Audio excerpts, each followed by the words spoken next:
In today's video, we need to go over this tropical thread again here on the 7-day graphical tropical weather outlook, and we're going to be going over the upcoming pattern in general. Again, looking even more stormy than yesterday's video, so we see more on that simulated radar into the total precipitation. The temperature pattern is also looking a bit cooler than yesterday's video, so we're going to be talking all about all of these things.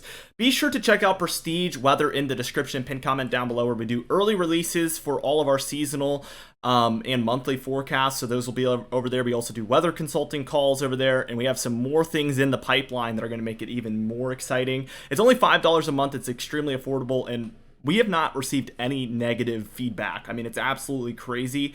I don't say that lightly. Like Trilogy Maps, we have received a couple of people that have issues, but Prestige Weather has been just super good for everyone. I think it's due to that very affordable price. It's just a great value, I mean, to say the least. So be sure to check it out in the description and pin comment down below. As we take a look at this tropical weather outlook here, we can see that we now have a 40% chance of development over the next 2 days.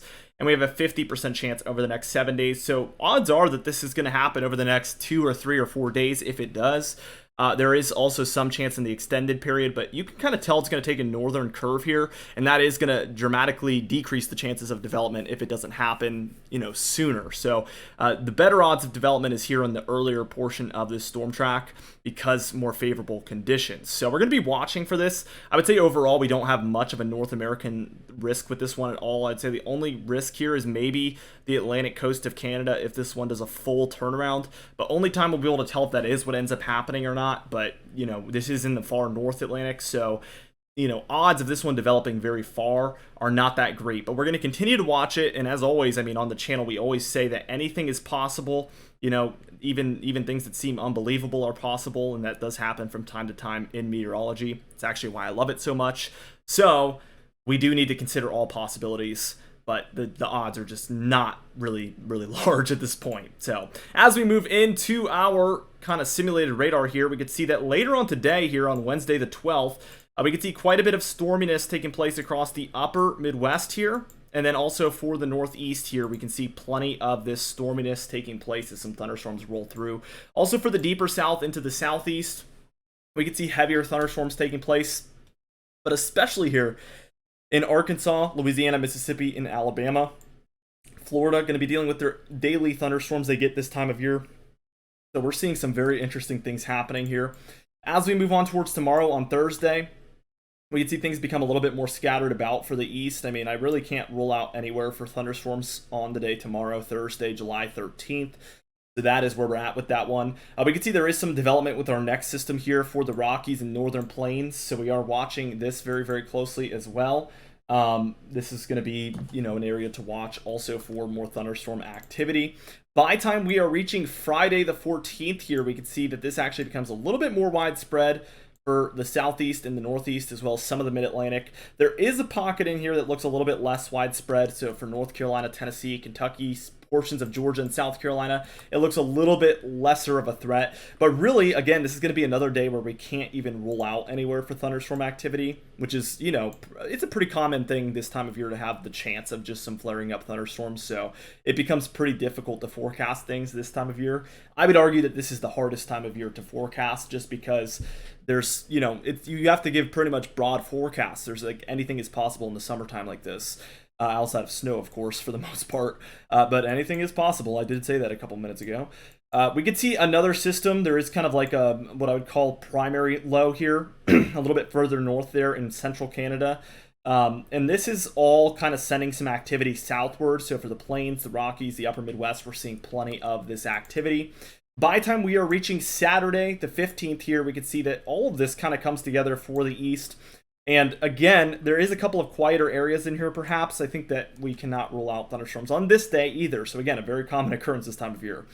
This primary low kind of dies down a little bit. It's only 1,006 millibar, but you can kind of tell that all of this elevated activity is pretty associated with this, and it's kind of flowing in this type of emotion. And that is leading towards just some really active conditions in the east. Sunday will be another day just like that. So Sunday the 16th here. We can see that for the deeper south, eastward into the southeast, and then northward up into portions of the Ohio Valley, Mid-Atlantic, and then even up into the northeast and southern Canada, we are seeing thunderstorms around for Sunday the 16th.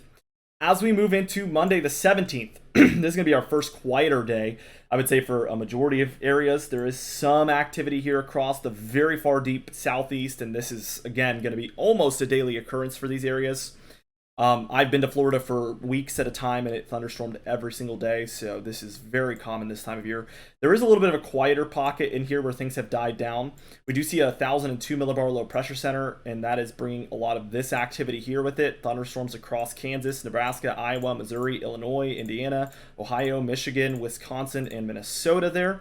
And then a lot of the northeast here dealing with that frontal boundary here from this first low, which is stretching down like this, and this is leading towards a lot of this activity as well. Most of it is over the water there, though, for the East Coast, so not going to pose too much of a risk for land. By Tuesday here afternoon, and I actually want to move it one frame forward because that evening it does look like we're going to have a line of thunderstorms moving across. Maybe a little bit of a bigger severe weather day here on Tuesday the 18th into the 19th for the Mid-Atlantic and for the Northeast, it does appear from just what I'm seeing here. Later on the day, on Wednesday, we see this little bit of like a kind of just cutoff system, just all by itself, no really organized low, but it does look a little bit more consistent here with the precipitation for the Carolinas down through the rest of the southeast. Portions of Kentucky and West Virginia as well getting in on this, Tennessee as well. So definitely a little bit of a quick mover, just, you know, pretty minimalistic system. We're reaching towards the end of the model run here, but for Thursday the 20th, we do see thunderstorms here associated with this low up here. And then we see some little bit of isolated and scattered activity across the southeast here, definitely playing a role. And we can see that this more widespread activity is beginning to take its way eastward by Friday the 21st. And then beyond this, probably for Saturday, which we don't get here on this model run, we could probably be taking a look at a East Coast threat for that thunderstorm activity. Now, the total precipitation here, anywhere in the reds as a rule of thumb, are going to be above average over the next 10 days for precipitation. That's going to be anywhere from 2 to 5 inches of precipitation. And when I draw this out, we can see anywhere east of this line is pretty much dealing with above average conditions, even up into Canada as well.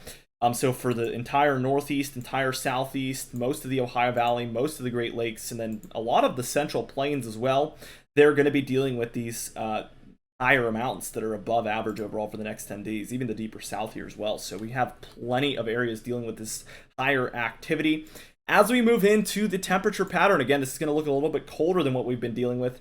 For now, it's going to be warm, especially along the eastern and western seaboards. So we see this area is very warm. Even the Gulf Coast is very warm compared to normal. And then especially out west here, is we have this very, very strong positive PNA. That stands for Pacific North American Oscillation. These areas are dealing with 10 to 15 degrees above normal, so officially a heat wave for these areas. Very intense. And then we see this forces this cold air to move southward because this warm air is surging northward, and kind of like water and oil, it kind of moves away from each other. So all this cold that was up here that's being displaced is now pouring southward on the eastern end of that positive PNA. I hope that makes sense. Eventually, we do see this spread further eastward into the northeast, but we do see this positive PNA is weakening significantly, and it's more neutral. It's closer to neutral, but it's still positive at this point. And this is what's keeping these little bits of cold here for the Northeast and Mid-Atlantic overall. But that's not intense by any means. But we do start to see a cooling trend over time, where we see much more conditions like this, where we have more neutral to below normal temperatures around for a lot of the east, and that is the trend moving forward, in my opinion. And we can even see towards the 27th we stick with this type of a pattern here on this model. So definitely looking like some pretty active conditions are potentially on the way. But not only that, we're going to be seeing a cooling trend according to this European ensemble model over time. And that's certainly going to be something to watch. And as we take a look at this 27th frame here, we can see that there is actually another round of positive PNA conditions developing as we see a warming trend happening here over western North America. Probably going to encourage even more cold here into the central and eastern states, solidifying our forecast for a colder July and a colder summer overall. So very, very interesting stuff on the way.